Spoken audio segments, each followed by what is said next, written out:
What's up, y'all? Welcome to our YouTube channel, Africans Talk Football. Appreciate your guys' continued support. Don't forget to like and subscribe. So welcome back to another episode of Africans Talk Football, where we bring you fresh soccer news highlighting the Africans and African Americans who've seen success within the sport. We'll also bring you news from our favorite teams in the Premier League, as well as informing you on the other top European leagues and soccer news worldwide. Whether this is your first episode with us or you've been rocking with us from the jump, again, just want to say thank you to all of our friends and supporters. My name is Cornelius, and I'm joined by my boys and fellow co-hosts. Gabriel, how you feeling tonight? Feel great, man. Feel great. Super Bowl Sunday. How you feeling, Salam? Feeling good, man. Good football awaits us. How about you, Cornelius? Good, man. Like Gabriel said, happy Super Bowl Sunday to everybody. We had a lot of good, football during the week, and then now we end the week with some American football. Before we start, who y'all got? Chiefs or Eagles? Chiefs. It's hard to say. Chiefs. I want to see the Eagles win. I do, but I really want to see the Eagles win, but I don't know, man. Something tells me that the Chiefs. There's too much money involved. Yeah. As you can see, I got on my good old Cleveland Heights hat, repping Travis Kelce. So I'm rocking with the Chiefs today as well. We gonna see. Shout out to both teams though. This is gonna be, I think this is gonna be a very good match. Obviously, a rematch of a few years ago, where the Chiefs did win that one as well. So Eagles definitely have some added pressure, but also some added motivation. So I think this is gonna be a really good game, man. And they have some experience now. Like that was their first time. I think that was Jalen Hurts' first Super Bowl, right? Yeah. So I have a little bit more experience. I mean, it counts. Like it's different. Like getting that far compared to not being that far. I remember. I don't want to spend too much time on this, but I remember I think it was Jordan who was like he used to practice all the way through. Like regardless of when they went on the playoffs, they used to practice all the way through the finals just to get your body used to it. And I think that plays a role, like just your body getting used to playing that many games and going that deep in a season. You know what I mean? Just little stuff like that. So it's definitely going to be a better game. But yeah, I'm excited. I wanted to ask you guys two questions. So you guys are both Cleveland Heights natives. Do you think this is? No bias. Do you think Travis Kelce is the best tight end of all time? Or does he need this one to be like? Yeah, I mean, for me, I don't. Oh, go ahead. Nah, so for me, no, for me, is he the best tight end? I'm a little biased, but I say yes. Because if you look at who people consider the best, you're looking at Antonio Gates, you're looking at Gronk, obviously. You could throw up a few other names in there, Shannon Sharp even, but he was kind of like a hybrid receiver, and that's kind of why I think Kelce gets that, because he's a hybrid receiver. He blocks well, but what he does when the play breaks down, I don't think is a better tight end in the game. Half of that has to do with Patrick Mahomes' greatness, but the fact that he could just seem to just get open out of any broken coverage or just beat his man off the line, I think he just got that little. He has that receiver like mindset in a tight end's body, and so he's able to kind of be that like in between. He could play in the slot, he could play on the outside, he can block, he can catch. He can kind of do it all. He can even do the trick plays. He was a QB in high school and in college, so if you need him to go throw a 60-yard bomb, he could do that too on a dime. So I think it's Travis, man. And then when you look at all the accolades at this point, how many 1,000-yard seasons, how many 100-yard catches seasons, how many this, that, and the third. So it's when you look at all the accolades, when it's all said and done, he will be. It's hard because what Gronk has 5. Gronk has 5, right? Yeah. And then 5 because he got the one down in Tampa too. He might have 6. No, he got 5. That was going to be my number one. Like Gronk. And like this is completely unbiased. Like I'm really trying to just think about, because I think it's between him or Gronk for me. And I guess my biased opinion would be like, yes, Trav, but at this, because he's just a different type of player. Like bro. Gronk could do everything, but Trav, is just different. I don't know. It's just different in his own way. but it's hard to compete with 5. Like, Yeah. Yeah, bro. and you can, I mean, and it sucks that, I mean, it doesn't suck, but you know, Trav didn't have Mahomes his whole career. You know what I mean? So like, Yep.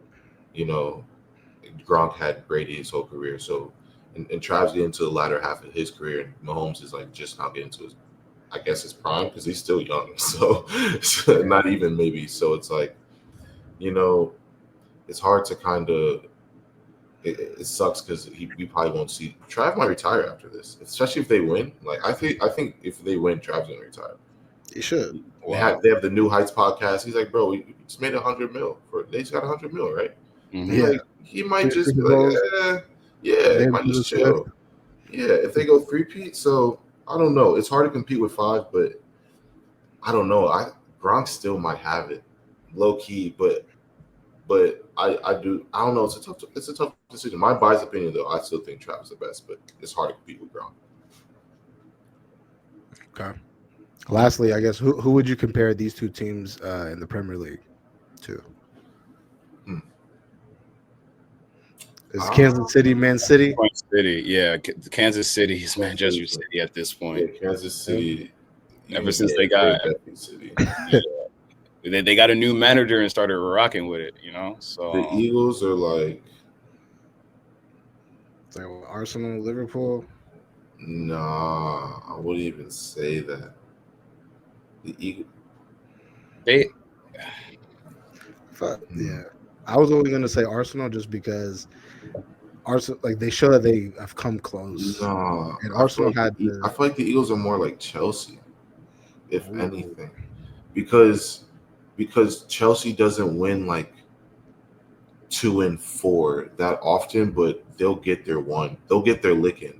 You know what I mean? And I feel like the Eagles have recently got their licking. They won a Super Bowl in what, 2017, 2017. I think it was 2017, 2018, something like that. So they won a Super Bowl then, and then they lost one recently. You know what I mean? So now they're back. I feel like, you know, that's actually a good comparison. They're always in the mix. They're always in the mix. You can always count on them for one, getting their licking somewhere.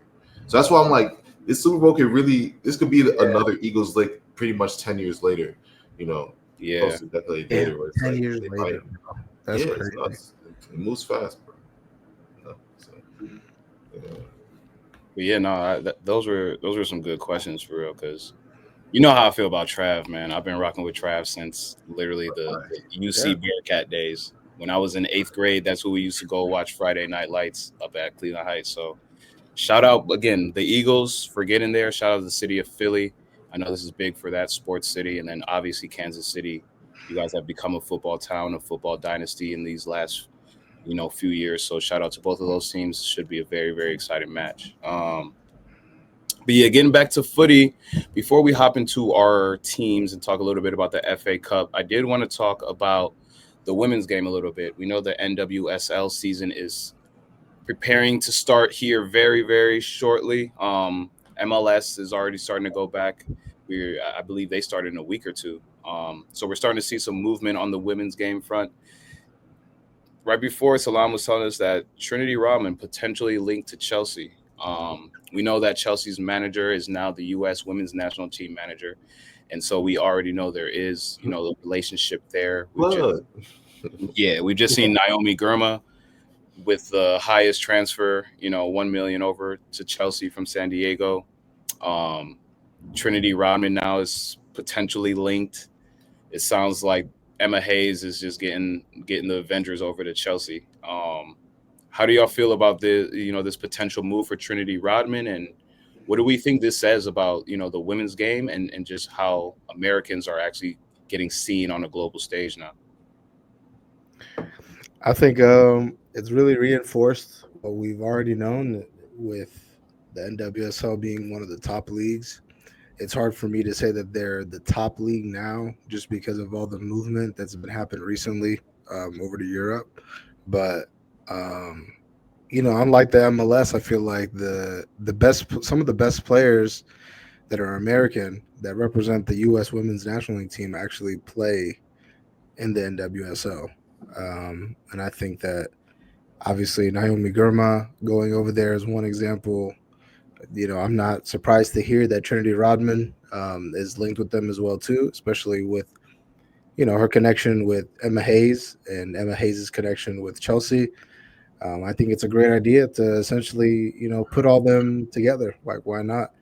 And not just her, but someone like Sam Coffey going from Portland to Chelsea as well too. It's just more people to reinforce what's already, I think, the best team in Europe, definitely on the women's side. Chelsea is like a juggernaut from back to front. They have It's still Barca. It's Are still they better than Barca yet? I don't. yeah. I think just in the sense of like Champions League, I think they Maybe just on have paper. yeah they Maybe just on have paper. yeah But this is new. They still got to figure it out. They still have to implement all these pieces. Um, I mean, it'll happen for sure. But I have to see them do it. I've seen Barca do it, and I've seen Chelsea do it too. But we'll see how these. You'll see how they compete. We'll see them in Champions League. They're always there. yeah and I'm not gonna lie, bro. Like Emma Hayes is just I have the utmost respect for her just because she's a serial winner, and you could tell that she's a player's coach. Like you could tell anyone she's ever coached only has the highest remarks to say about her. And nothing against this new manager. I just think it'll take time. Chelsea's still doing very, very well, but I think what they do covet right now is that Champions League, especially in the women's game, because they've been running England for so long now that, you know, losing to Barcelona these last few years, in semis and all that, like you could tell we want that Champions League. So yeah, it's going to be a fun year for sure, but we'll see what happens and how that all matriculates. yeah. But Go get Sophia Smith too. While you're yeah, at it, go get Sophia Smith. And then you've had definitely the best players on the women's national league team. So I think, yeah, I think it's a great move. I think it's a great move. Like you said, Cornelius, Casey Stoney going into Chelsea.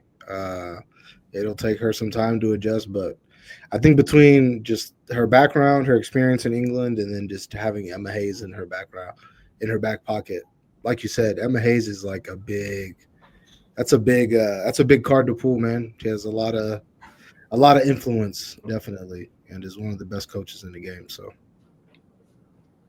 yeah, man. So shout out to Chelsea, always and forever, up to Chelsea. But moving along to our teams here, before we get into the FA Cup, I did want to talk about Lewis Skelly. Um, seems that he's a talk of the town up there in the UK after Arsenal's thrashing of Man City.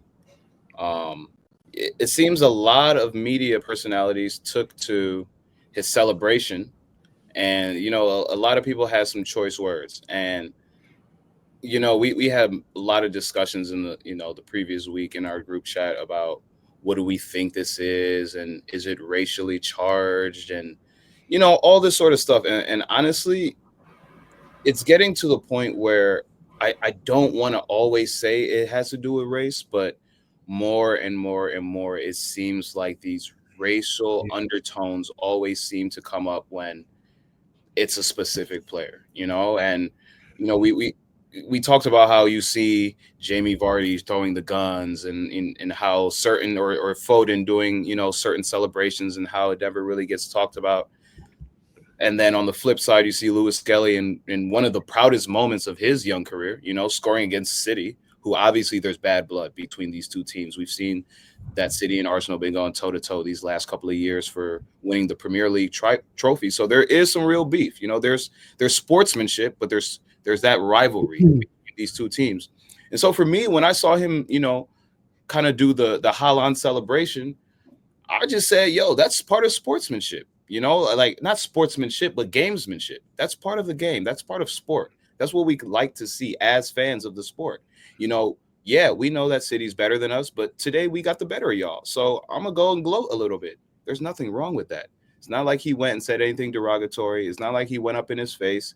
He went to the corner, to the camera. He did the celebration, had his whole team around him. And that's what I think is getting lost here. Like the gamesmanship. Like why can't we celebrate? Why can't we actually have some sort of, beef with this team and show it on a world stage. Like, yo, there's real smoke here, bro. Like, we don't like this team over here. And if they gonna come and they think it's sweet and we drop 5 on them, we're gonna celebrate how we want to celebrate. And I think we're losing that as athletes. Everything's become a little too political for me. And that's just my take on it. Obviously, Gabriel being the resident Arsenal fan, I want to hear what he said. But for me, I think it's just getting blown out of proportion. And I don't necessarily want to take it specifically to race, but it's hard not to when certain players seem to get scrutinized for certain celebrations when others don't. And celebrations happen after every goal, whether we want to or not. So I don't know what the league is trying to do. They're trying to look into it. I'll let Gabriel handle that. But as far as UG, how do you feel about the Lewis Skelly, rhetoric and what's been popping over the last week? I mean, you pretty much said it. Like, there's so many pundits that I've seen that you can just, and like you said, I don't want to make it necessarily racially charged because that's not how I'm looking at things. I like to look at things objectively and take them for face value, what they are, what they say. But when you go back and you look back at, like for example, Jamie Vardy, Neil Maupay, guys who have been praised for their antics and their mockeries, and Emi Martinez, another one, a guy who's antics and this, and he gets in their heads and blah blah blah, and it's part of the gamesmanship, right? It's so funny because when we talk about Lewis Skelly, I told you guys we've never seen a statement like this from the Premier League. Maybe it's happened before my time, I don't know, but I've never seen a statement like this from the Premier League, right? And it's funny because I always talk about how there's so many firsts that happen with Arsenal. So many firsts. The first double yellow, the first red for this, the first red. This is just another first, bro. And I'm going to take it personally again because like we've seen so many times of people Haaland throwing the ball at someone's head and nothing happening, right? And then when Gabriel yells in his face, because obviously they personally have a rivalry at this point, and our teams have a rivalry. So when you see them celebrating in a way, then it becomes a problem. We've seen Haaland tell our manager to be humble, stay humble, and when we celebrate, and it's not even like we're going, not all the time. Yes, Gabriel went in his face and did his thing, but Lewis Skelly was very calm about it. He scored, did a celebration. The team surrounded him. Team moment. All right. Then they said he did it for 2 seconds, got the flicks in. All right, come on, get up. It's time to go play. And they act as if, when you're mocking, a Champions League winner, this, that, and the third. But when Haaland told him, "Who the F are you?" What did they say? They didn't say a word. Yeah.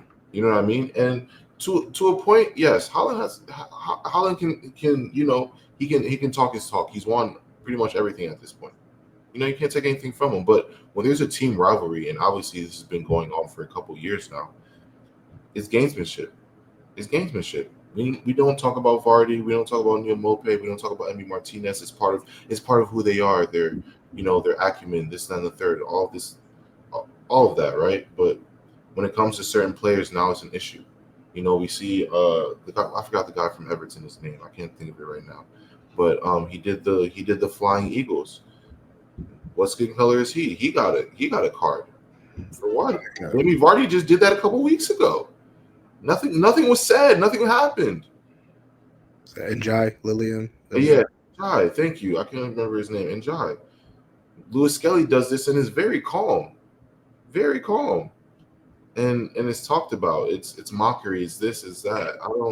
I don't agree with it. Especially when these are the same guys that are, when certain guys do it, it's okay. It's favorable. It's it's fine. So, I definitely have an issue with it, but at the same time, I don't care. Please talk about us more because we're going to continue to do this. So, really can't stop it. Like I don't think it's going to come to a point where English football is built on. I don't want to use this word, like shithousery. Like it's built on that. Like it's part of the game. That's part of when you see the away fans and the home fans, and they're split up by a whole section because they know if they're too close to each other they're going to fight, and there's a whole bunch of gestures and whatever's going on. That's part of the game. That's part of what English football is.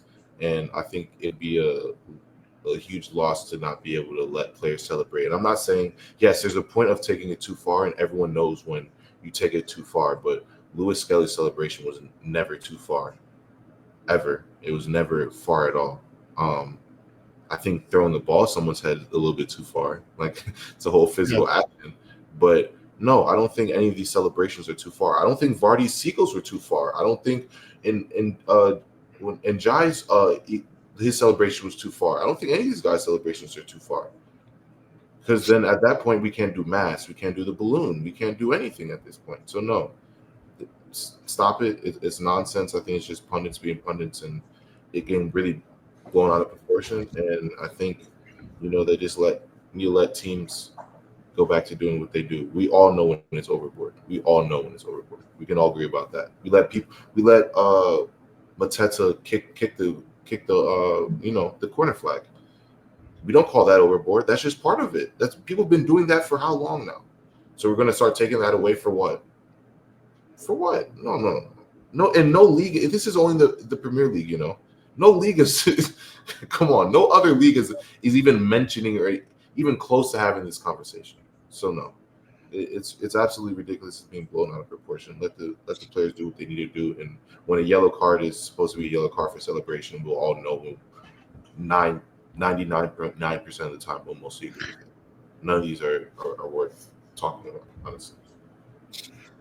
Yeah, I was gonna say I think it is racially charged. I think that there is a how should I say this?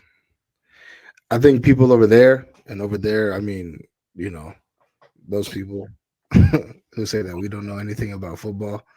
I think that it's a different types of racism over there. I feel like from the way that they conduct themselves in the media to the way that they try and portray things that happen. I think the fact that we're sitting here talking about how the league released a statement about how we need to crack down on this is ridiculous because Ridiculous. you have, yeah, Gabriel mentioned someone who, and this is no disrespect, but it's like we're laughing at Neil Mope, which we really recognize him for doing what? Just like shit like this. It's not because he's scoring goals or doing this or that. It's literally just because he is finds something to say, yeah, after every game. So I think it is racially charged. I think that there's a lot of people over there that don't like to see confident black men, especially a young confident black man, Mm-hmm. having a moment like that. And there's nothing wrong with it. I mean, literally, as Gabriel said, Holland he threw a ball at like Gabriel's head and it hit him in the head or whatever. After But like, scoring against yeah, us. and it's like that's there's a line between gamesmanship and like, okay, you're being disrespectful. Like, Thank you know you. what I'm saying? So, and then everyone makes it out to be a big deal when Arsenal scores and Gabriel literally screams at him going towards celebrating with his teammates. But no, I think that it's definitely racially charged. You can tell from a lot of the punditry. It's crazy to watch as an American here. Because don't get me wrong, I'm not saying that like we are perfect by any means, but like just the outwards blatant prejudice that the media has over there is ridiculous. And quite frankly, like I don't know, man. I don't know what has to change over there. I don't know if it's the media, the thinking, but they seem to be very behind when it comes to a lot of things. I don't know if it's just because they're not used to gamesmanship at this level. We all watch the NBA. How many times are things, how many times could things be taken out of context when people are going back and forth? So, no, I think it's a part of elite sportsmanship. So, if you didn't, you know what I'm saying? This wouldn't have happened if Holland wasn't doing the stuff that he was doing. You know what I'm saying? Literally. How can yeah, I just want to say how can we laugh at the fact that like I'm not even an Arsenal fan, but watching that video of him saying like humble yourself to Arteta And I'm like, you know what? I'm really happy that Arteta just stood there and kind of like he stood there, and fortunately for him, one of his players came and I think it's Jesus. It's yeah, it's Jesus. Jesus, a black man, confronted him to being like, this isn't right. Like, what are you doing? But people laughed at that. But this is a problem. Like, nah, man. Yeah, I think it's crazy. I personally think it's insane because, again, no other league is even close to mentioning anything like this, and you've seen this in a lot of other leagues, seen this a lot of other times.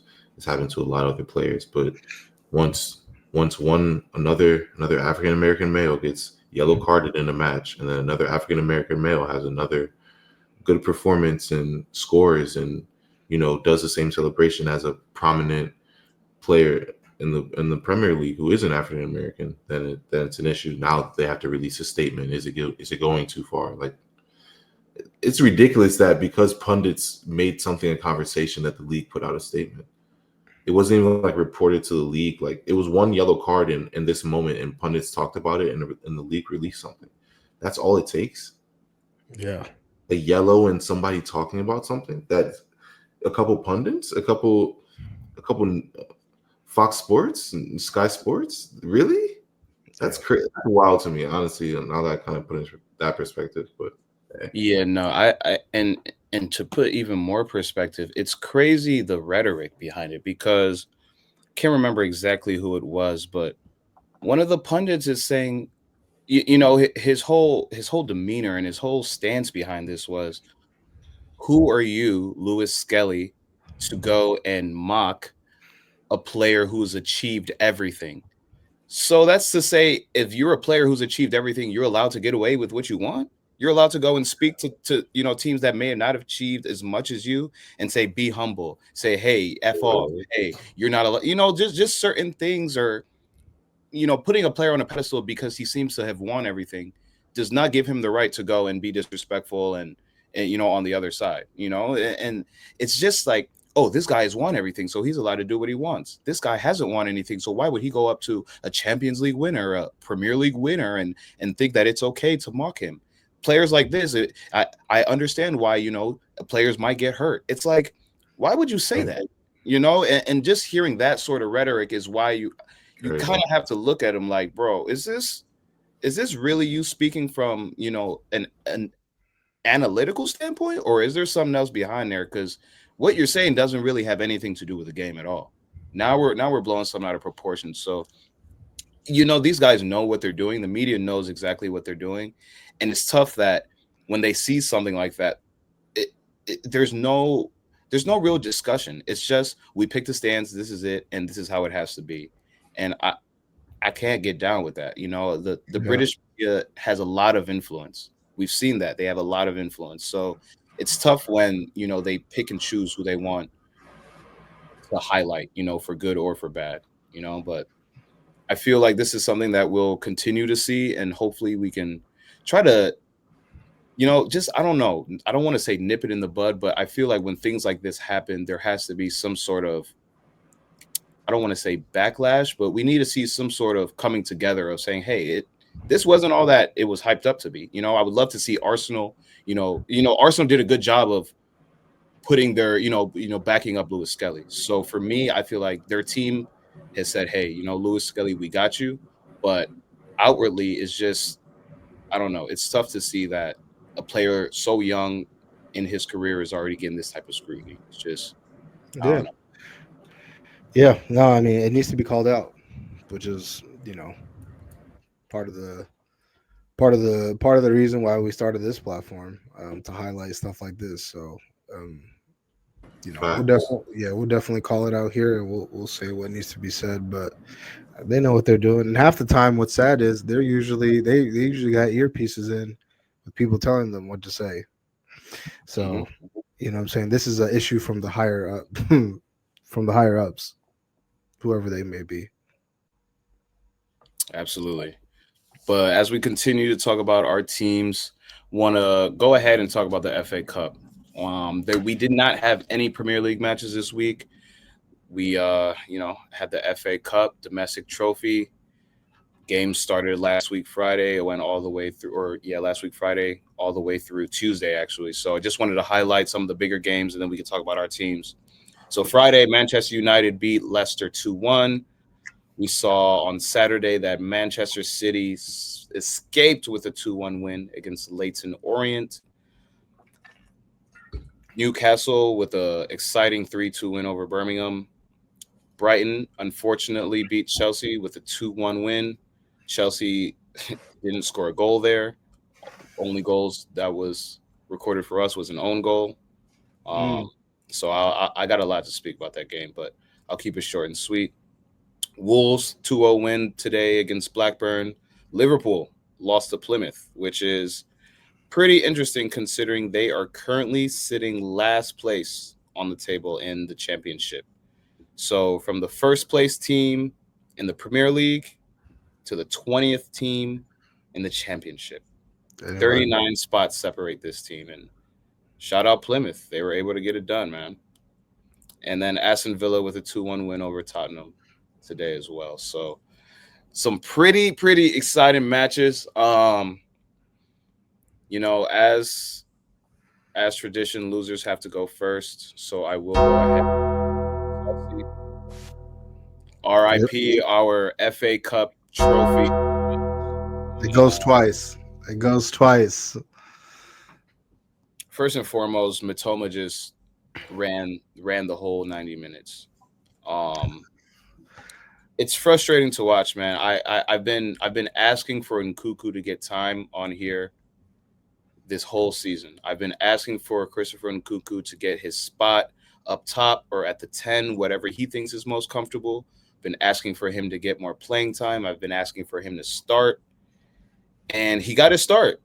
29 out of 29 passes. No successful dribbles, no tackles won. But the biggest thing for me was that he only created one chance, and there were 0 shots. 0 shots from our starting striker. Cole Palmer, 29 of 37 passes. 1 shot on target, which ended up being the goal that ended up scoring because of the own goal. It hit the player and deflected in. But outside of that goal, Cole Palmer pretty much didn't do anything. Neto and Sancho are outside wingers. Both got subbed off at 75 minutes. I could have. They might as well just gone and watched a movie, because what were they doing on the pitch for them 75 minutes? Absolutely nothing. Caicedo and Dewsbury Hall in the middle, both with yellow cards. Nothing spectacular from them either. And then, are the issue with our back line. Our back line is our back line. Our keeper is our keeper. This was really frustrating to watch, man, because I ain't gonna hold y'all. I've been pretty critical of Maresca, but I've had his back. And today I looked at the lineup and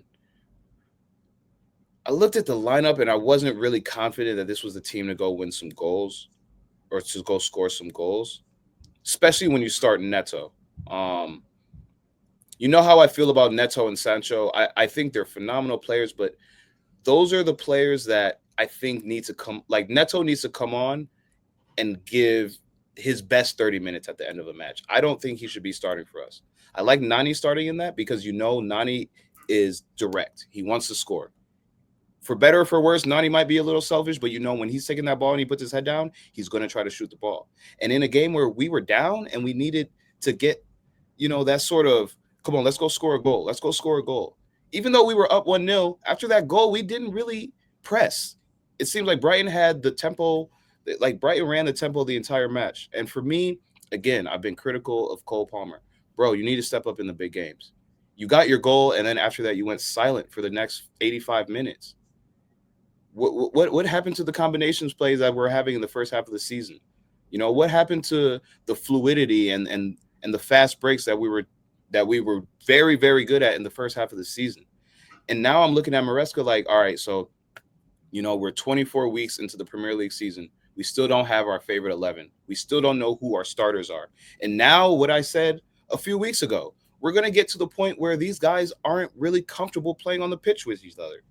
And now we're looking at very, very tough losses. Now we're looking at things seemingly not working on the pitch.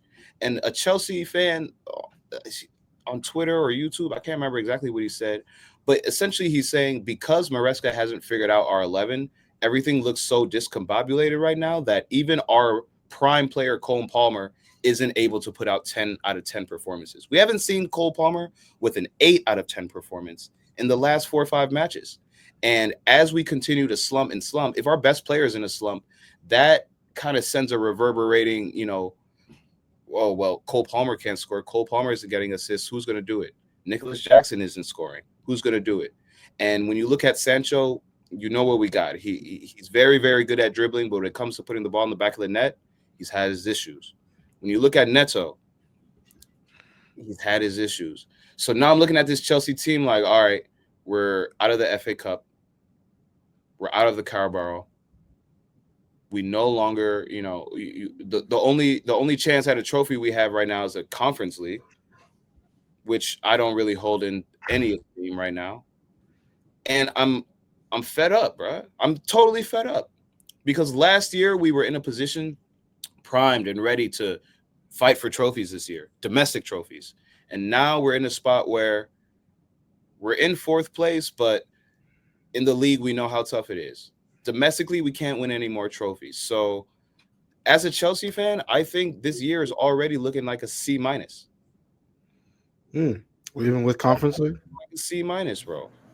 Even if you win Conference League, you still think so? No, I think it could go up from there, but think about where we started this season, right? Last year, under Pochettino, finished 6th place, ended up going to the Carabao final, losing to Liverpool.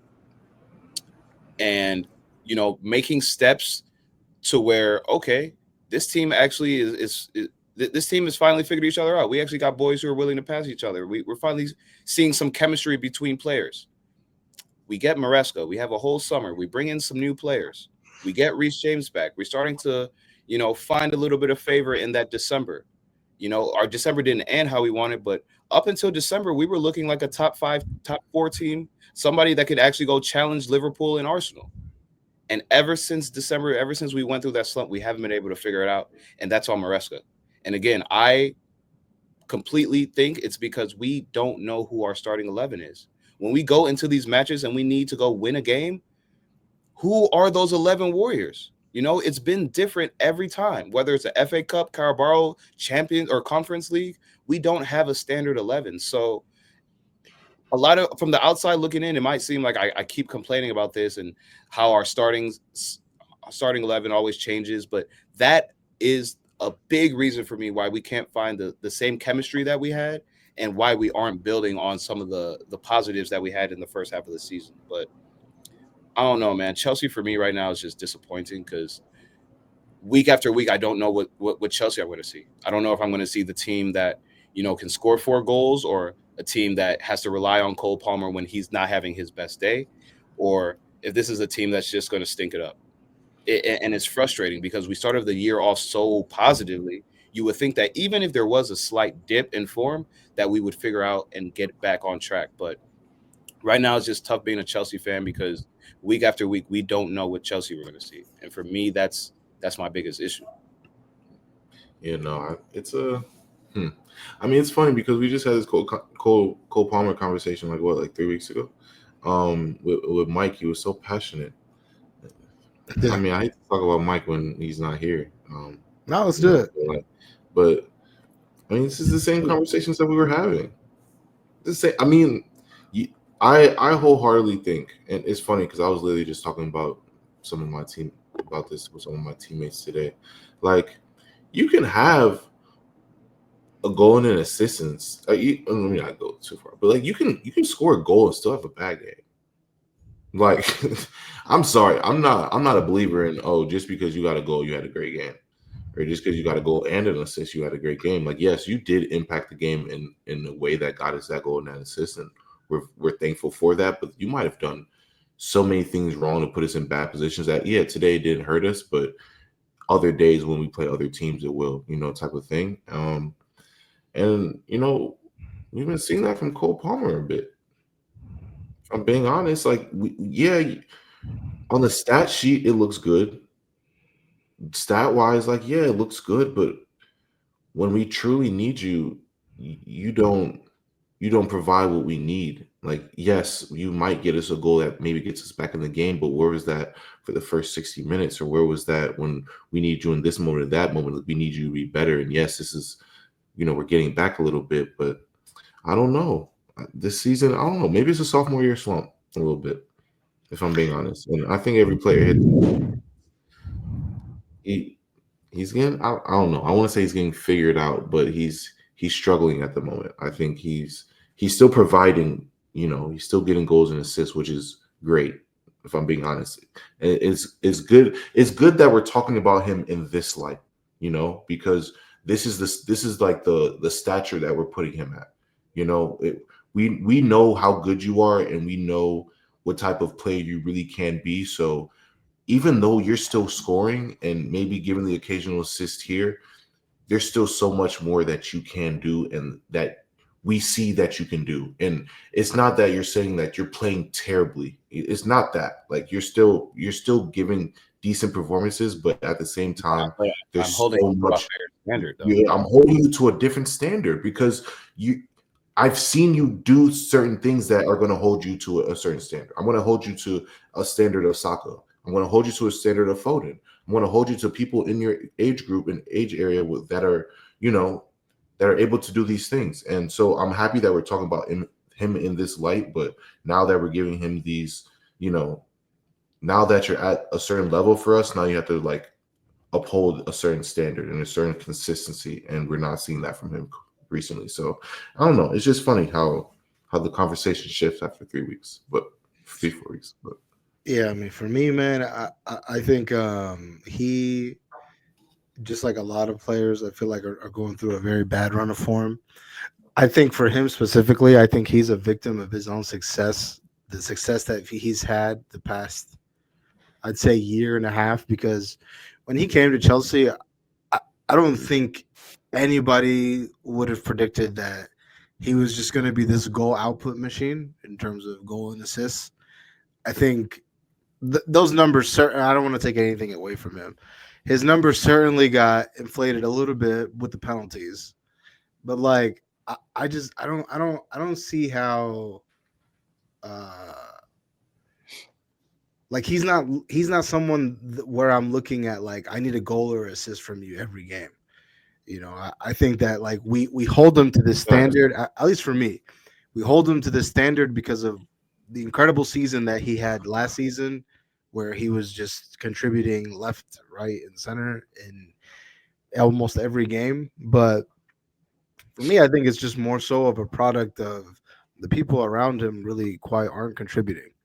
Let's be real. As Cornelius said, we've been calling for Nkuku to get a run of games, especially in a moment where Nicholas Jackson, isn't really playing the best right now. Nkuku, I don't really know what people are expecting from him because he's not a striker. I know in this team he has to play there, but watching the game, this is one of the few games where I felt like I watched from start to finish of you guys, and it felt like he just didn't really know where to go because all the spots that he wanted to be in, Cole Palmer's already there. Yup. So it's kind of like, 100%. yeah. So it's kind of like I look at him and I'm like, well, I don't really expect much from you because you're trying to do the same things that he's doing, and he's almost trying to do too much because he's trying to get things going. Hmm. For me, as far as the back line, you guys have said it. I think you and Mike, to your guys' credit, have said all season that this is going to be one of your guys' Achilles heel. But for me, I think it just when you look at your attacking options on the outsides, it just seems as if, and this is just my opinion, bro. It just seemed like you have four wingers who are really just about themselves, in the sense of this person is trying to carve out a role for himself and show that he's the person. This person's trying to show that he's mature enough that he can do it. This person's trying to prove to you that he's consistent. And I guess the last place that he was at, it was just the environment, but he's actually a really good player. I'm not saying he's not, but it just seems as if like you have these four people who, quite frankly, like you still haven't found a combination that works. We think Nani is in that preferred method, but because of what you said, he's left-footed. He's more direct than everybody else. Sancho, I think Sancho's a talented player, but you know, I'll let you guys decide on what you think of Sancho by the end of the season. But I just wanted to take this moment and recognize Jay Saba for he actually said thank you for Sancho. Thank you, Jay, for 25 million. Because this is what you're gonna get. And not just from him, but Neto, another guy who's trying to show, oh, I'm back from the injury.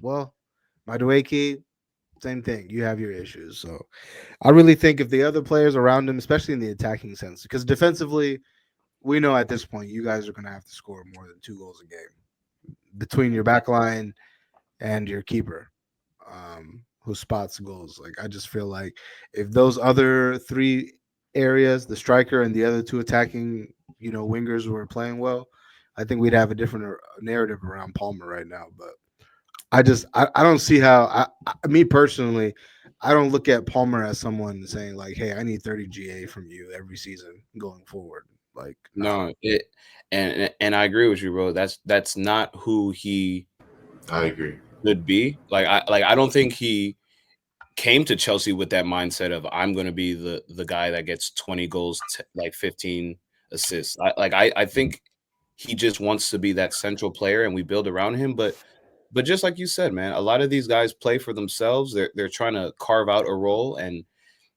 it's not working. It's like whatever their mindset is going into the games, it's discombobulated, and you can see that. And we're not getting enough output from our wingers, which puts a lot more stress on Cole, which makes him have to try to do everything. We're not getting enough output from our forward. Nico Jackson had he had an issue. He was injured. He wasn't able to play. But Mark Guiu, he was scoring earlier in the Conference League. That's dried up. In Kunku, he, it's not his preferred position, but you have to somewhat be, able to play the role, and it's just not working right now. It's very frustrating because I look at Brighton. We have to see them again in the league in like 6 days, 5 days.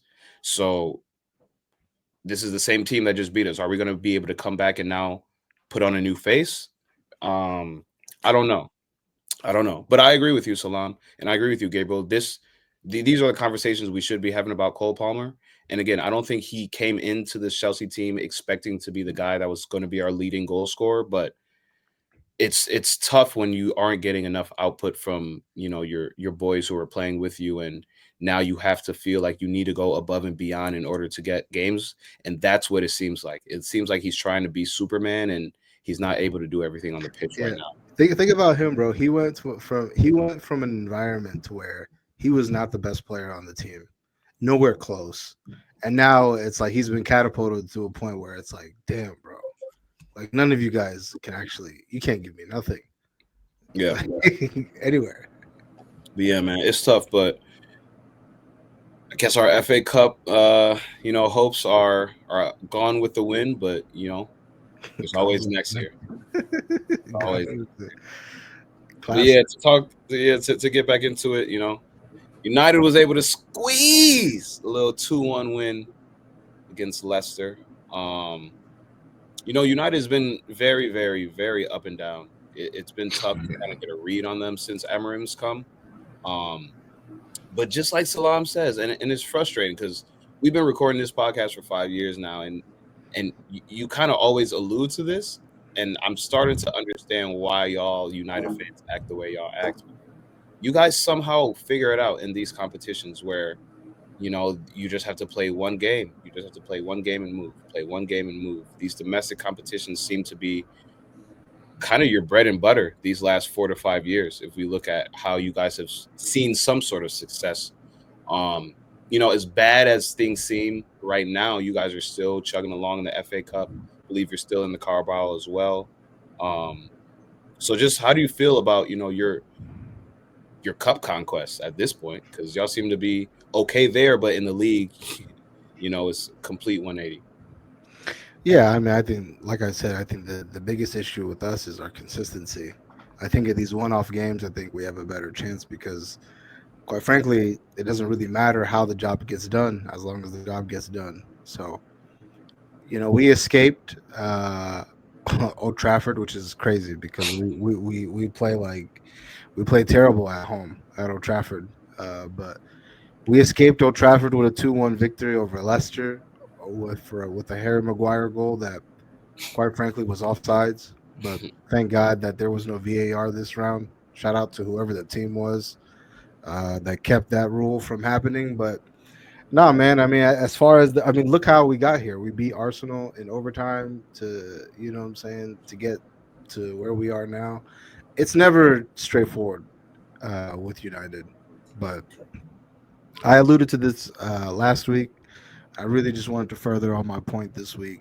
Um, I know that there's a lot of things that have not gone the manager's way in terms of, just some of the personnel that he wanted to bring in and some of the personnel he wanted out.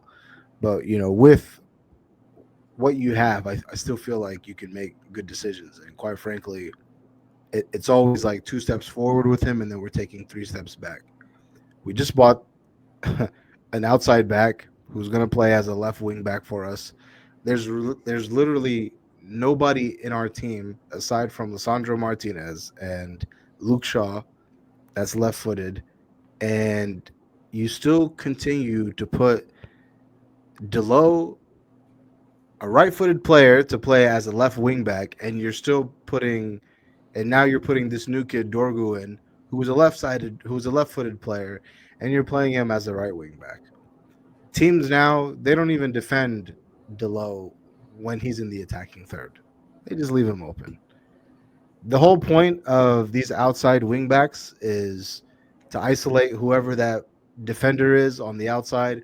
Hopefully, this person can beat a man and get into the box, provide a cross, or commit the next defender. Delo can't seem to do any of that. I actually liked what I saw from Dorgu from the first few, I would say, for the first 20 minutes. Other than that, I really wasn't surprised. I mean, I wasn't really like moved by his performance. I think he actually got subbed off at half or close to, the second half starting. So I just think that, like, again, last week you played Kobe at the 9. This week you corrected the mistake. Now you're playing Kobe at the 10. Can we just play a left-sided player on the left side of the field to provide a little bit of balance for us? We already have a lack of continuity in terms of the way that we play. I still just think that there are things that he can do to kind of help us out week to week. And for whatever reason, I just, he just needs to be careful of not sticking with some of these players like this previous manager has done, and with this whole favoritism, because you clearly have favorites, Bruno and Delo. You're Portuguese guys. Those two, ironically, uh, I mean, one of them is clearly our worst player. He's clearly our worst player. Diego Delo, you don't do anything for us. Bruno, you can get away with it because, again, you score this goal. Cornelius, you've been catching on to Bruno though. He'll sprinkle in his little goal. He'll sprinkle in that little assist. He'll boost the foot mob rating up. But nah, bro, it's like, but his counterpart, the other guy, he doesn't do any of that. You can't defend, you can't attack. You're not an outside wing back. You are better in a back four, and you simply can't play there. But I'm just afraid that this favoritism, just like previous managers, is going to get him sacked, man. You can't put faith in people that what I'm saying. They've gotten countless of guys in and out of here. You're already talking sacked? That's crazy. No, That's I'm just saying. I'm crazy. saying in the sense of, look at Cornelius. Like you said, we've been recording for 5 years, right? Every manager that we've had, if I were to ask you, who was Ole's favorite? There was a few, but like, who were Ole's favorites? We can go down the list: Harry Maguire, Marcus Rashford, Luke Shaw, uh, what's his name? Scott McTominay, McToms, yeah, for sure. right? He like and like look at are those guys? Y'all. He even rocked with Fred for a little bit. Oh, Yeah, yeah. what do they call it? McFred. McFred. McFred. McFred. You know, the COVID baby. Yeah. So like, no, it's and then that leaves, and then what happens, right? Who came in? Ten Hag comes in, favors Marcus Rashford, favored Luke Shaw. To be fair, Luke Shaw didn't really play when Eric Ten Hag was in there. But it's like, my point is all these guys that you seem to favor. I don't know why you favor them. I don't know if they just have massive influence into the dressing room, but you've shown that you can be very cutthroat with some of these decisions in terms of leaving certain players out. Why doesn't that apply to everybody across the board? Because there are some players who don't contribute week to week, and I still continue to see them. So it's like, we don't fuck it. Take Delo out and put, I don't know, put a winger there. You know what I'm saying? Like, forget if we're not gonna defend the goals, can we at least score them? Because this guy is not contributing on both ends, and it's not just on him. It's just, Bruno continues to make Ugarte look like the way he's been looking, because Bruno just, I've never seen a midfielder, bro. I've never seen a midfielder, whether you're a 6, whether you're an 8, whether you're a 10. There's still like certain core principles as a midfielder that I feel like all three of those positions share. He, for whatever reason, I've never seen a midfielder who just doesn't like to have the ball. I've never seen it. You're more comfortable just running without the ball, defending the modern game. But the players did so shit. This is the last thing I'll say. The players did so terrible that the manager conducted training session right after the game.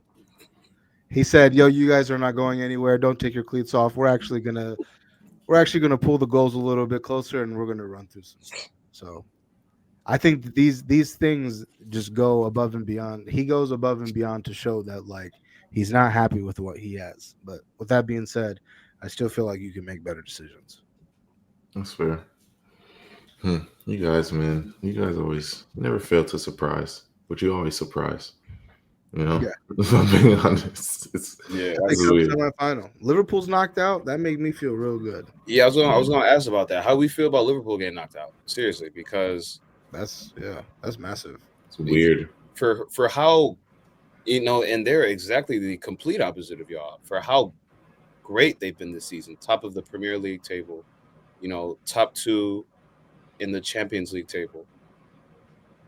It seems like they're kind of just running amok, and then out of nowhere they lose to the team on the last place in the championship, which I don't know how that happened, but to be fair, they didn't really play anybody though.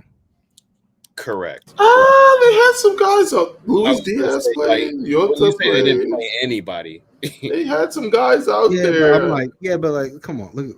Keller, Salam. McConnell. Hold on. Who's McConnell? It's not even Connor Bradley. Who's McConnell? Hold on. We're talking about a team that is about to be in League One. Yeah. We're talking about a team that's about to be in League One going up against Luis Diaz.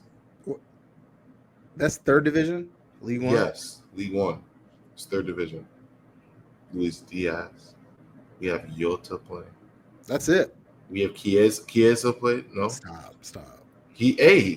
But even still, Salam. Salam. I still think that they should get a result. There's no way that they don't score. They get held one. I mean, I don't know. It's crazy. I mean, bro, I'm not saying they played all of their starters, but they played. They had guys out there.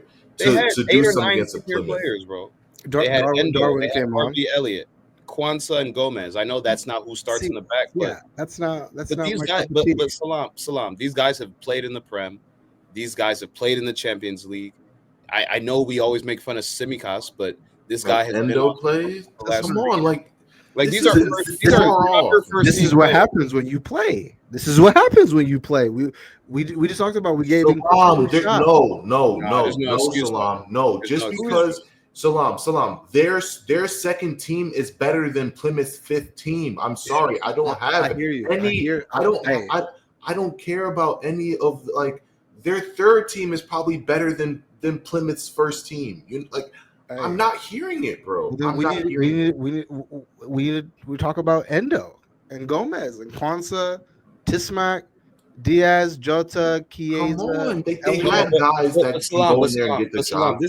This is why I'm not hearing that, because we look at City, because we talked about City and they play late in Orient. They got scored on first. They honestly didn't score until the second half. Who did they start? A whole bunch of academy players. No, you're right. A whole bunch of academy players. You're right. Sorry. The attacking three. Their starting 11 had more academy than first team players. The attacking three, when I'm looking at City, I'm looking at Liverpool, and I'm like, okay, Liverpool's clearly been the best team in the league this year. City's obviously in a slump. So if we can look at those two teams and look at their competition and say their two competitions are probably on equal footing, how did the team that's been worse in the league this year come out with a win? No, you're right. Wasn't even able to score. Like, you're right. I'm not excusing. I just think that this is why I never really had faith in those players, because when it comes to time for you to step up and for you to play, you could take out the front three and you could tell me the names that were behind the front three, and I would have been like, oh, they play for Preston North End. I shout out to do you know who Trey Neone is? None of you guys know who that is. Stop. Connor Bradley didn't even play today. Today was James McConnell. Kwanzaa. Listen, you all got a I'm dope saying last name. is this team should have gotten the job done, and they did not, unfortunately. And it's sad because they really should have. And it's crazy that they took an L. It's just wild to me that they took an L. Yeah. But do we think this has any implications on the rest of the league or no? No, none of these guys are key aside from Jota and Diaz and maybe Kellyler. I don't think that none of these guys. Kwanzaa in there. Yeah. You can Tsimikas too. Tsimikas, yeah, he's been better than Robertson, I would say, this year. They're all part of that first team that they get ticked, bro. They get time. That's why I'm looking at it like it's a little. That's why I'm like, bro, this Elliott, he gets time. Like, these guys get time, bro. He's mid, though. Like, he's mid. Salam. So he's Plymouth mid? That's what he's literally he's Plymouth mid? Come on. No, we can't excuse that, bro. It's inexcusable, Salam. It's inexcusable. I'm only saying this because I remember talking to Omar vividly. And I remember telling him, I said, yo, Harvey Elliott, I said, Omar, if he wasn't on Liverpool, he'd be on Millwall. I swear to God, he'd be on. But he's here, and like we just have to just. Endo, come on, man. He looked like he was Endo. No, but in all seriousness, this is like the one blemish on their season, I would say. Like the crashing out of FA Cup. I mean, that's crash outs of the week. Yeah, I mean it's definitely one of the few blemishes, but I hope it's the start of their downfall. That's what as an Arsenal fan. Yeah, and then the last game, Villa beat Spurs 2-1.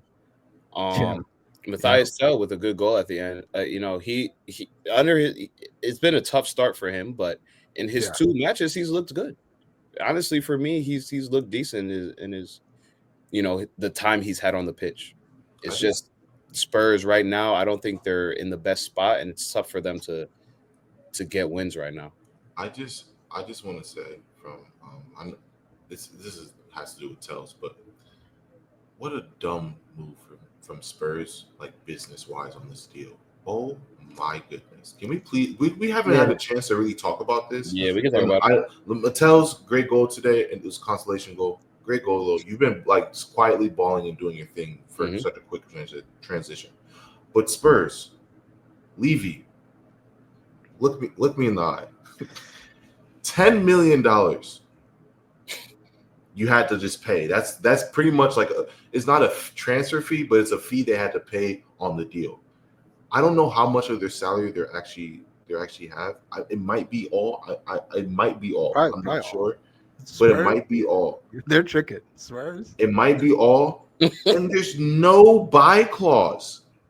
There's no. So you're literally just 10 mil plus. I think his salary for the rest of the season for 4 months to There's no- end in 10th place. There's no 60 million buy clause. I don't think there's a buy clause, bro. I think there's no buy clause. Damn, There's so no it's buy really clause. so it's up to him. Yeah, and or there, I think if it has to. No, actually, you're right. I think you're right about that.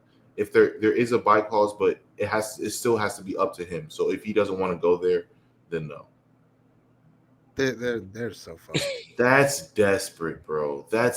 I haven't seen this desperation in football in time, bro. That's really desperate.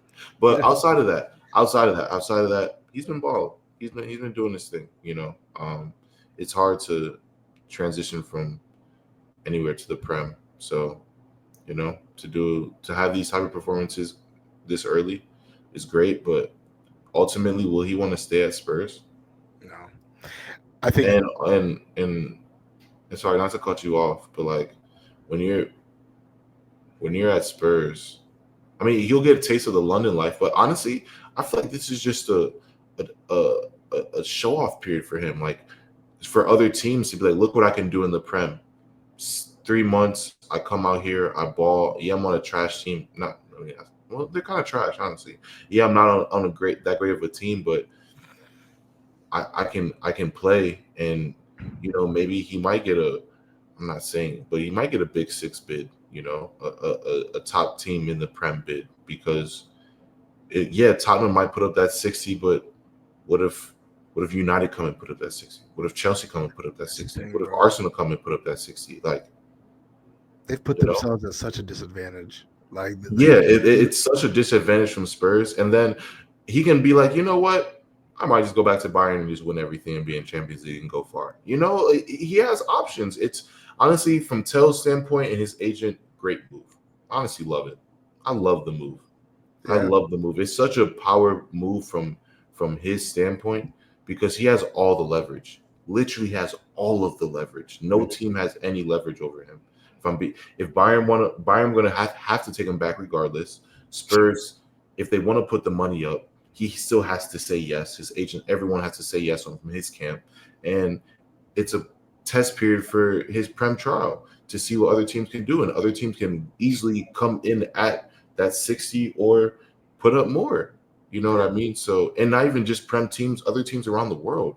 You know what I mean? So, I love this move for him as a individual, but bad business, terrible business. I don't know, man. I know that he's found a little bit of success, but I think he's in real time looking around and like, damn, this is actually a lot tougher. Like if I'm going to come to England, I'm there's a few better spots for me to be at. I'm not even saying that like we have a great thing going on, but at least with us, it's like you have the fan base. We'll cash you out, but here it's like, man, we get bantered every week, we lose every week. You know what I'm saying? That I mean, just bro. But I feel like players pay attention to that. But I couldn't tell you why they did what they did, but they did. So, do you think he stays? No, absolutely not. I think he'll have too many options to stay at a place like that. These guys, he's young, man. He's ambitious. I don't like. I'm not trying to toot my own horn, but I really think he's thinking of this move just how I explained it. Like that's. I wish a lot of players wish they had this type of leverage. I mean, some players do, but at this young of an age to have this type of leverage, man, it is crazy. He's not really in that French mix either, so he'll probably want to put himself in a position that makes him look good. So this for a career move, man. This could be a better career move for him. I can go somewhere where I can stand out, get a big move to potentially another club. It's great, man. I'm happy for him as an individual, but somebody might have to pay a bag for him. If he balls out correctly, somebody might have to pay $100 million for him. Seriously. Yeah, after hearing all the the particulars around this loan, like Gabriel said, it seems like he has all the leverage. I think this is a trial run for not just Prem teams, any team around the league to be like, let me show you what I can do. I'm looking to play minutes. I'm looking to play for a Champions League team. I think all of those things are on the table for him. And for Spurs to bring him back, they're going to have to sell him on a crazy project. You know, if Ange is still there, he's going to have to say, look, I know we had our injuries this year, but with you, you could be that missing piece. Because if you really look at this Spurs team, they have pieces. It's just they're beat up, they're injured. You look at their back line, it's gone. You look at their midfield, it's not really there. So I don't necessarily think Spurs is that bad of a team. Like they have pieces there, but I think they're going to have to get better on the health side, and Ange is going to have to tweak his tactics a little bit because he's getting figured out. It's evident. So, You know what's crazy about just when I heard you say tactics, when I watched the game, it was today. Yeah, when I watched the game today, bro, their back line, especially shout out to the black dude that was in there too, Donzo. mhm. And bro, like So they, high, bro. they were so high, but they all four of them knew like we don't have the pace to get back. So like there was a, I think it was on Yuri Tillman's. He had an opportunity where he got the ball literally at like the center circle, damn near in his half. He had so much time to turn and drive, and the only person that stepped up to him was the center back when they got to the 18. And I was like, bro, he literally just drove the ball the length of half of the field, and it's literally because they're too afraid to get close because they got beat a few times over the top. So and it's like, damn, bro, like you got to be able to. You can't just, and that's why when he was saying that bullshit when he was saying that stuff last year about just play the way that you want to play the way. I was like, yeah, keep Bro, playing, bro, that keep hotline playing. got figured out after 2 weeks, bro. I hated that. They said so much stuff about Ten Hag, and I'm like, okay, bro, play the way that you want to play. If it's so easy, go ahead, play the way that you want to play. Now we're conceding 4. Now it's like, oh, is he? I'm like, man, you're a clown, bro. You're no, bro. Yeah, they try to do my guy dirty. The problem is my guy faltered too quick. It took him 2 games to completely abandon everything he did. Facts. Facts. But yeah, man. Is that it? Yeah, man, that's all I have for today. Good stuff. Yeah. City Get won. back into the City, Prem City, this City week. won. We got some Champions League, some Europa League as well. It's about to be another big week for real. Yeah. Certainly. Arsenal's out of Carabao Cup. But it didn't really seem like man. you were too really invested in. No, honestly, I mean, once Newcastle's our kryptonite, you know. As of this moment, they're just a team that just seems to get the better of us most of the time. So once we went down 2-0 at home, I was like, this is pointless for me to put any type of stock into this match. Like, I think honestly, I think the team kind of put it out of their mind too. Like, yeah, we're gonna go try and get a result, but the only thing for me, honestly, that I took from this match was just like Isak's just showing off, bro, showing off. And he's just like, you should have bought me when you had the chance. Yeah. Because he scored, yes, but he scored. Yeah, he scored, right? Yeah, he scored a goal. But not only that, he scored the offside goal that he scored was just pure class. Yeah. Up top, no one's saving that. He's good. No one in their right mind is saving that. And then for their first goal, he's the one who had a left foot shot, so much bend on it, and it hits the post and it goes wide for a tap in. So he's just showing off at this point. And honestly, I'll break the bank. I would personally break the bank. Let me ask you this. You just made me think about this. So do you remember last year around this time, like the Isak of last year was Ivan Toney, like just scoring, just like, I mean, we were all like, this is a guy who probably could help all of our teams. Who do you think who's like in a higher moment right now between those two?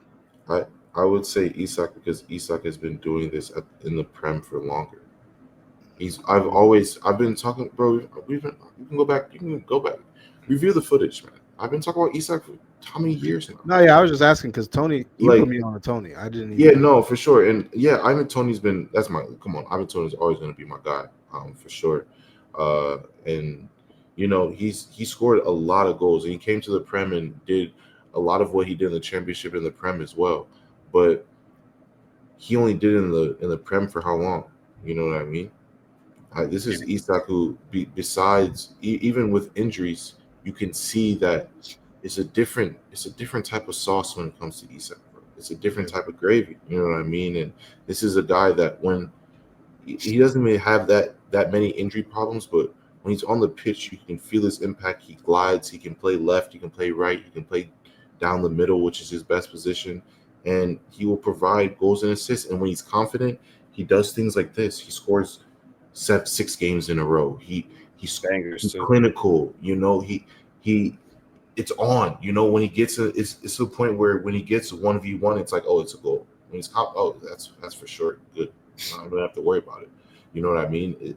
It's one of those players that you can rely on. Newcastle can rely on Isak year after year. Why wouldn't I want a player like that? That's why we got Declan Rice, right? West Ham could rely on him year after year to give them the performances that they needed to propel them forward. Mm-hmm. Why wouldn't I do? Why wouldn't I do something like that? Why wouldn't I have a guy on my team like that? You know what I mean? So yeah, I want Isak. Man. I think Isak's, to answer your question, that's long winded, but I think Isak is at a higher point because he's been doing it in this league for a lot longer. Yeah. Yeah.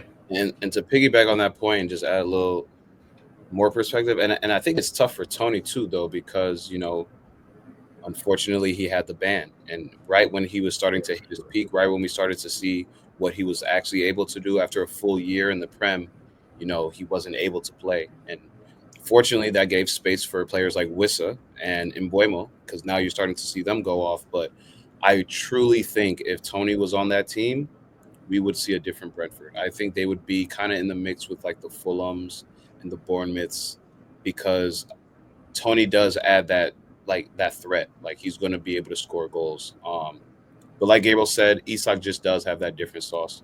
We've seen him do it in different leagues as well. Um, he's played all over it. The Prem isn't where he started, so I don't know. That was a good question though. It's close, but I think Isak has him by a bit. Yeah, I mean, he would help all of our teams, I think. Now it's just a matter of who's going to spend 100 million on him, because I feel like that's what he's probably going to go for with everything included. So, shout outs. Let's get into shout outs. Yeah, man. I had a quick shout out for my guy, man. My guy Dembouz, bro. Shout out Osman. He's just been having such a great year, and I feel like PSG, with the whole Mbappe saga, we kind of were wondering where they would go next, and we kind of we've kind of been wondering about Dembele for a while now. He hasn't really lived up to the star boy hype that he got very, very early on when he was over at Dortmund. Um, but for me, just what he's been able to do this year in the league, 16 goals, 4 assists in Champions League, being their main guy, being the guy that's actually keeping them where they should be. He's taking that leap, and I'm really, really excited for him. I always thought if he could just stay healthy, he was going to be one of those guys we really saw emerge. When you look at the Mbappes, when you look at the Haalands, I really thought Dembele was in that group. Those are his age mates. Those are, he's only played at the highest level. He was at Barcelona, Dortmund, now PSG. So when you look at who he's played for, the pedigree of the clubs he's been at are very elite as well.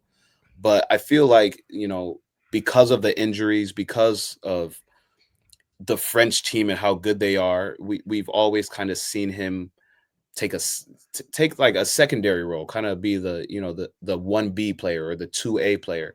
And now with Mbappe gone, he's really taking this PSG team, and he's really taking this leadership role. I mean, scoring hat tricks, assisting, Champions League, just taking the Champions League, campaign on his shoulders. It seems like, which we haven't seen like PSG go deep into the Champions League for a while. So I'm very curious to see how they do this year.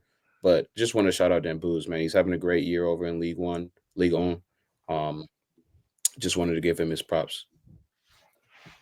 Yeah, my shout out. I had two. My shout out first ones was going to be to Gabriel and the Cleveland Crunch for their comeback from behind victory. They beat Toronto. It was a great game. It was a great watch. Thank But you. yeah, Crunch are definitely, to me, at least have shown to me that they're the best team in the league so far, with an absurd goal differential. So, I mean, no, shout out to you guys. Thank you, man. My second one was going to be actually Neymar, because I wanted to recognize Neymar. There was an article that came out recently about how obviously Neymar is back in Santos, and he actually has taken up a mentorship role with Robinho's son, Which is which so is yeah, which is crazy and a full circle moment. If you know about Neymar, who his idol was growing up, you know he's been on record saying that Robinho was the player that he looked up to. Eventually, got to play with him alongside him for clubbing, well, for Brazil, and now has an opportunity to mentor his son. So full circle moment for him. He's back in Brazil. So yeah, I'm excited to see what he and Memphis bring to the Brazilian league. Low key, I might be tapped into some Brazilian Yeah. games. Corinthians Santos would go crazy. Yeah, Corinthians Santos, because you know the atmosphere is going to be great, and especially with when you see what Memphis is doing there. I hate to take it away from Neymar, but it's just a really good, cool story for both of those guys. You know, at one point they were at up here, well, maybe up here and up here, but you know, two different stories, and good to see them back playing football. Yeah, man. Just to piggyback on that too, there was a real cool photo that showed Neymar as a rookie on Santos sitting with Robinho, and then on the other picture was Robinho's son with Neymar, and the quote essentially said, "Your dad had me when I was a youngin' starting up in the game, and I just want to let you know I got you too." So it was just cool, man. You love to see those type of stories for real. Yeah, bro. Full circle moment, man. We're getting old, man. All these guys that we Officially watch washed, bro. yeah, bro. Like, yeah, they're having kids now, and it's amazing. Shout outs. Jeez, I don't even really have a shout out this week, honestly. No one. Shout out Lewis Skelly if anyone. Don't let him down, good brother. Don't let him get you down, good brother. Not during our month. Not during our month.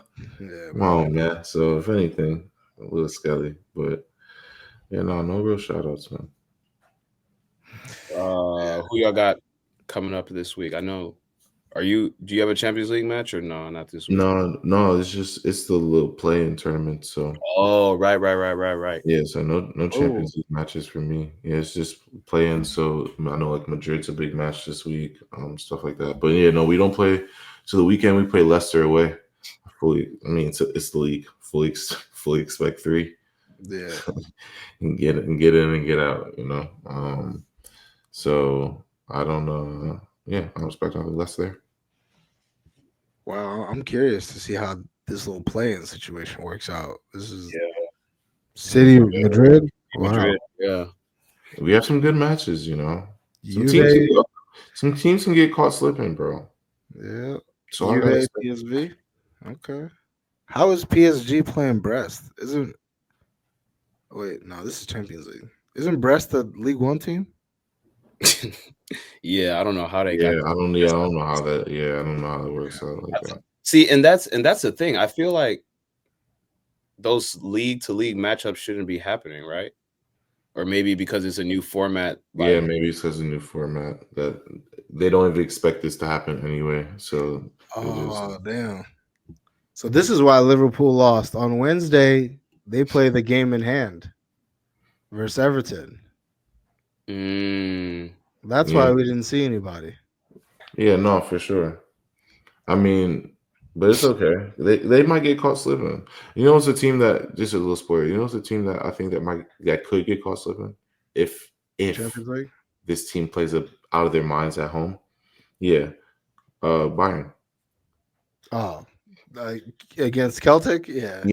I think if Celtic have a good like 2-0, 3-0, like first like 4-1 or something like that, first win, I think Bayern could get caught slipping just on something crazy. But Is that's this just one game or is it 2 games? I think It's it's over two two legs. legs. Two It's two legs. legs. Oh shit! I think Yeah. he can get caught slipping, bro. I really think so. But that's just me. Wow, these guys are making money, man. 2 Yeah. games. So then, if you, wow, now I see like it, like you almost want to get that first round bye. Yeah. You don't want Sure, to. because there's so Two many less games matches. you got to play.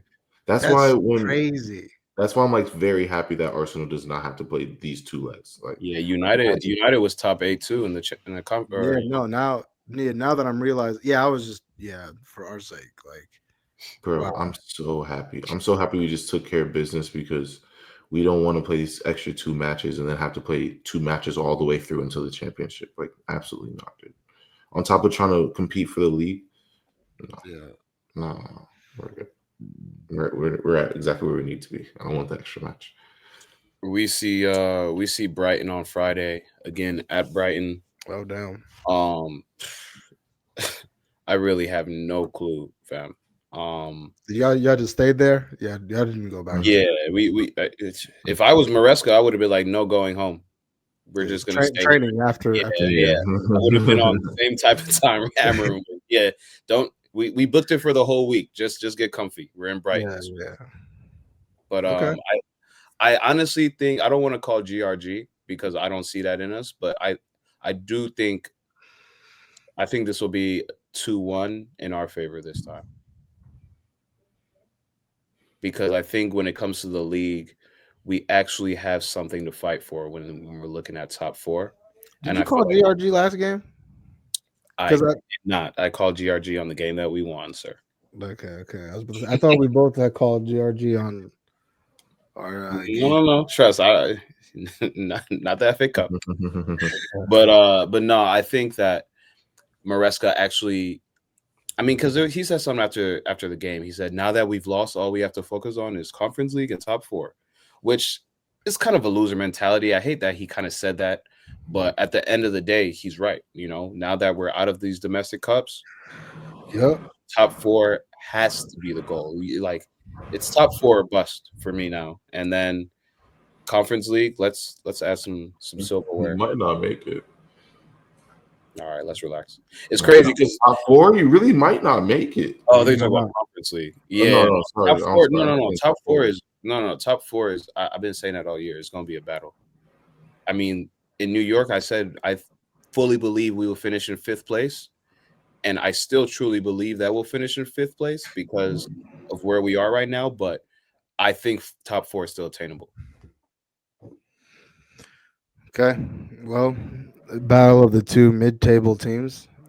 Literally 13th and 14th place. We play Spurs. So I actually think this is going to be a bloodbath. I think between with what we got going on and what they got going on, usually I would take the under in these types of games. But I see, over. yeah, I see just goals galore. When I saw Spurs conceded the way that they conceded in the first minute, I was like, we have a chance, certainly. So, can I sorry before I ask it, before you get out? Mhm. Where's Mason Mount? Oh, he's in Manchester somewhere. He probably got DoorDash or something. You know what I'm saying? Nah, but he's coming back from injury, and What's wrong with him? yeah, He probably in New Orleans. He probably watching the Super Bowl. he could be. I mean, he could be. He could be. But I mean, Amarim has said that he's obviously working back from his injury. What's interesting is this guy really, he's someone who wears his emotions on his sleeve. You can tell the way he feels about people from the way that he talks about them. And I know that he likes him from the way that he talks about how hard he works in terms of wanting to get back. But Mason Mount to me, man, is I'm not looking at him as someone who's going to be a key contributor for Man United. Not because I don't think that he's a good player. I actually think that this formation and the way that we want to play will suit him, but he just can't stay healthy, bro. So, and we paid a lot of money for him. He's on a decent, Wage. wage. So, I don't think that he'll hit any of those bonuses. So I'm not really worried about those by any means. But hopefully, you know, he talks about, character, and he talks about Mason Mount's character a lot. Because in the same breath, he doesn't talk about Luke Shaw that way, which is interesting. So hopefully he can come back and contribute. I think that there's a space for him in the team, but you got to be healthy first. So if you're not healthy, then it doesn't really matter how I feel or how the manager feels. But yeah, shout out Mason Mount. Shout out Luke Shaw. Hopefully you come back soon if you want to. But yeah, I think we beat Spurs away from home. I think we beat Spurs away from home. A good 4-3 match. Yeah, 4-3, 2 own goals. One by on each each team. side. Yeah. 2 each. Yeah, 2 each. Maguire own goal. Nah, Maguire winner. You know he's Maguire good. went- Yeah. No, both Maguire own goal and winners. Maguire own goal and He'll winner. do both. Trust. Yeah, yeah, but yeah, yeah. I guess that's all that we got for this week. Good episode. We got 90 minutes in. Now we're about to go watch the Super Bowl, man. The Super Bowl. Kendrick Lamar first song. What y'all guess? Oh yeah, that's at the beginning of the podcast. That's what you wanted to ask. Yes, that's That's crazy. What? We here, Salon? We here. I think he comes out to Euphoria. I feel like you have to come out with like energy. Nah, I think he come out with "All's My Life I Had to Fight." Oh, you think? Wait, so he's using all his music? I thought it was just like his recent music. He's using Super Bowl everything. Super Bowl usually are your biggest hits.